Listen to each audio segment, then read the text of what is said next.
Ok. Allez, les Olympiens en équipe de France pour la Coupe du Monde, y en aura-t-il plus que un? Parce qu'on sait que Steve Mandanda devrait y aller, quasiment sûr, à moins d'une malencontreuse aventure comme ça lui est arrivé en 2014. On ne lui souhaite pas, évidemment, mais il est dans la liste, quoi qu'il arrive, Steve Mandanda. Et puis, il aurait même pu espérer un peu plus, oui, peut-être de temps de jeu, parce que là, Lloris, sur le premier match contre la Colombie, là, c'est encore très poussif. Je regarde beaucoup le championnat anglais, il fait vraiment pas une saison exceptionnelle, Hugo Lloris. Et alors que Steve Mandanda, bon, il y a eu ce trou d'air là à Lyon et puis après sur la réception de 3.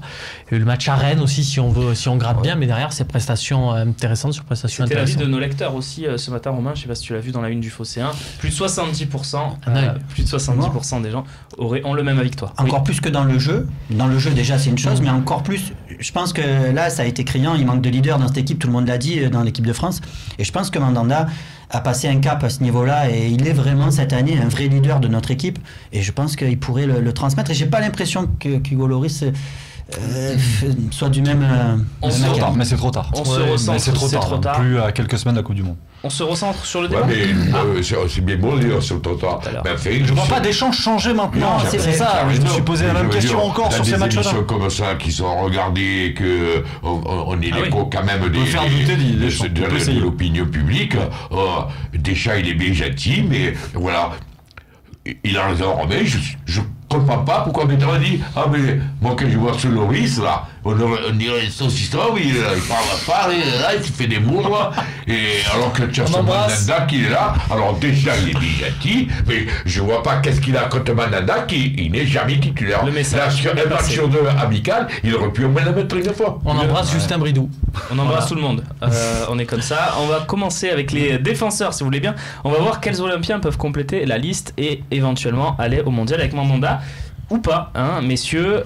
Donc, les défenseurs, ça c'est l'équipe en fait qui proposait Romain ce matin déjà sa liste. On l'a tous fait, hein. Toutes les rédactions l'ont fait la liste. Nous, on a un petit tableau en haut où on marque nos avis, nos analyses. Et puis surtout là, on a des médaillons bien de qualité, voilà, avec les Olympiens, de voir un peu où ça se situe dans le secteur défensif. On sait que grosso modo, il y a 8 places en défense, les postes défense doublés. Les 4 centraux, c'est fait. Voilà, sauf blessure évidemment. Et si blessure, on a peut-être Adil Rami. Et petit Adil Rami qui peut être le quatrième, ça avait été le cas à l'Euro 2016 et je pense qu'il avait plutôt bien rempli son rôle, il peut le faire encore. Blessure, ça peut arriver. Varane, Koscielny, c'est pas des joueurs vraiment.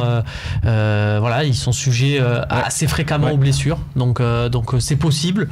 Mais voilà, vraiment ces quatre-là, c'est fait. Lucas Digne, c'est fait aussi, qu'on le veuille ou non. Ouais. Donc il reste, voilà, pour à ma vie, c'est très étroit parce que c'est soit Benjamin Mendy, soit Lucas Hernandez qui a joué, donc ça devient très compliqué. Vous êtes d'accord avec ce constat? Aucun des deux n'ira, messieurs, à moins de blessures éventuelles? Je pense que c'est les réservistes, quoi. C'est juste la porte, quoi. Ils seront peut-être dans les 35. Juste à la porte. Ouais, mais moi, tu vois, je vais être terre à terre. Terre à terre. Mais je m'en fous. Moi, tu sais, c'est l'Olympique de Marseille avant, l'équipe de France après. Là, on est parti à Tovin, il nous revient blessé. Tout à l'heure, en parlant, il me dit que non, de toute façon, il y a des grandes chances qu'il aille quand même en Russie. Mais qu'il reste tranquille à Marseille, il fait beau. Donc toi, tant mieux s'ils ne sont pas. Ah oui. À part Mandanda. À part Mandanda. Mandanda, parce que c'est un poste où pour te blesser gravement, il faut quand même qu'il y ait. Mais en plus, je serais content que Mandanda me lève ce Lloris là. Tu vois ce que je veux dire? Mais c'est le seul que j'aimerais voir. Les autres, je veux pas qu'ils aillent. Les autres, je veux pas qu'ils aillent pour pas se blesser. Voilà. Ok. On va passer au milieu de terrain avec toi, Babou, si tu le veux bien. Voilà, pareil, 5 milieux de terrain qui sont certains ou presque certains d'y aller.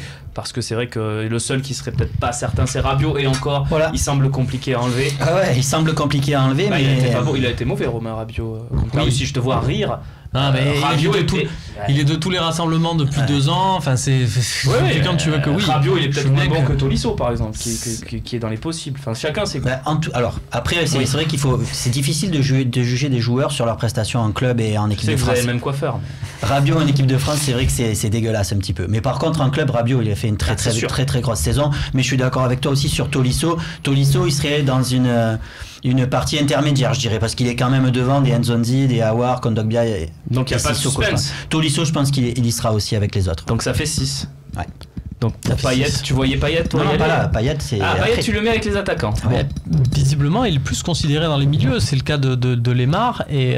C'est à Payet. Ouais, parce que sur après, les autres, ils sont vraiment plus offensifs. Et Payet, il est vu plus maintenant comme un joueur je suis pas sûr parce que après, s'il faut bien faire une distinction, là on parle des milieux. Tu veux qu'on passe aux attaquants? Non, on parle justement au contraire sur les milieux, parce que là on fait, quand on pense à par exemple Lemar, on pense à un milieu de terrain, mais quand tu joues dans un système à 3 milieux de terrain, quelquefois Didier Deschamps va jouer à 2, donc quand tu vas jouer à 2, déjà Lemar ne peut pas jouer dans un poste comme ça. Lemar, quand il joue à 2 au milieu, Lemar il va être côté. Ils sont considérés, oui, c'est ça sur le. Et Payet ne jouera jamais dans ces 3 joueurs-là ou dans les 2. Donc pour moi, c'est plus Lemar qui a peut-être pas forcément à faire dans la liste. C'est que Lemar il peut être dans les 2, dans les attaquants et dans les milieux. On passe aux attaquants. Alors Babou, tu gardes la parole si tu veux pour nous expliquer où tu vois Payet, parce que tu nous dis Payet, tu penses qu'il va y aller. Comment c'est possible? Pour moi, Payet, j'ai vu les matchs. Alors Coman va être une énigme aussi, savoir s'il sera blessé ou pas. Peut-être qu'il part avec un cran d'avance, mais en tout cas, moi j'ai vu un match là contre la Russie où j'avais Mbappé, j'avais Martial et j'avais Dembélé.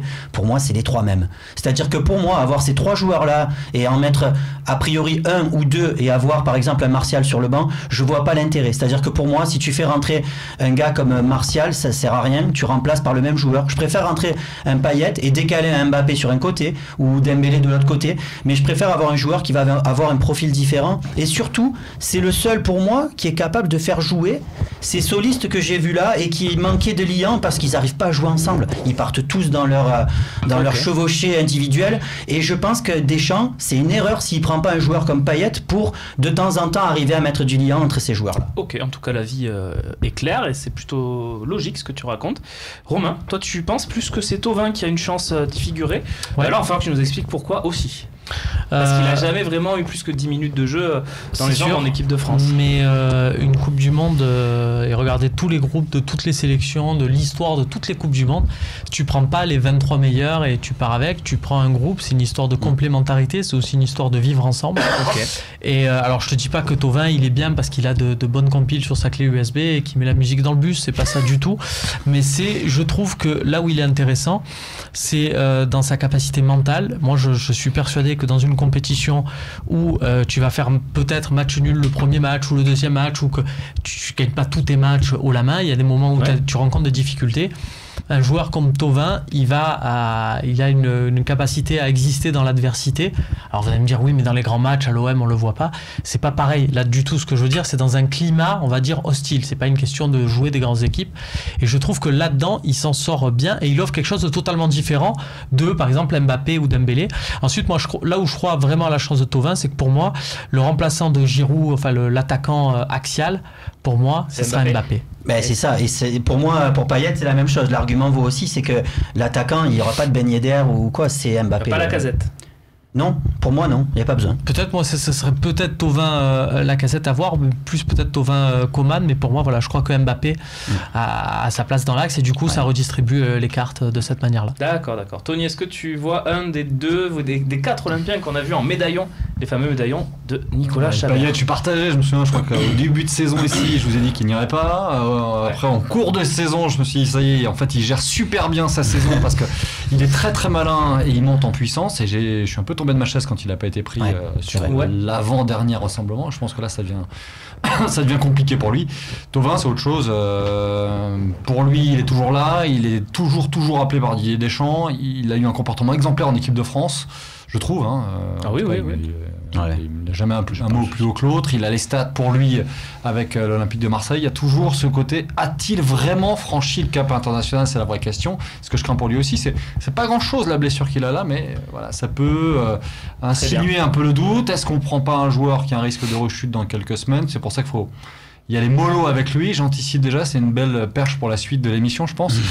Mais c'est tout de suite. C'est là que je suis un peu plus inquiet pour lui. C'est tout de suite. On y fonce tout de suite vers la partie Thauvin. Faut-il forcer son retour? C'est la question qu'on va se poser.